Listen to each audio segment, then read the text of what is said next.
దేవునికి స్తోత్రం కలుగునుగాక. అందరూ బాగున్నారా? చదువు, ప్రావీణ్యతలు, జ్ఞానం, వివేకం లాంటి అనేక వనరులు ఉన్న వ్యక్తులకు ఎందుకు అవకాశాలు దొరకడం లేదు? ఆయా రంగాల్లో ఎందుకు వారు విజయాలు సాధించలేకుండా ఉన్నారు?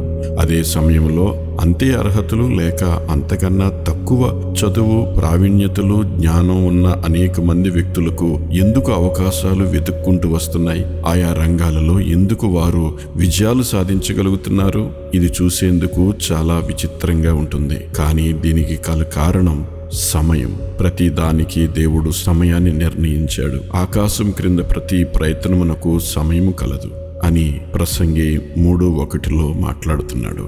ఆ సమయం వరకు మనం వేచి చూడటం, నిరీక్షించటం, క్రీస్తులో విశ్వాసము ద్వారా దానిని సాధించటం అనేది దేవుడు మనకి ఇచ్చిన గొప్ప వరం.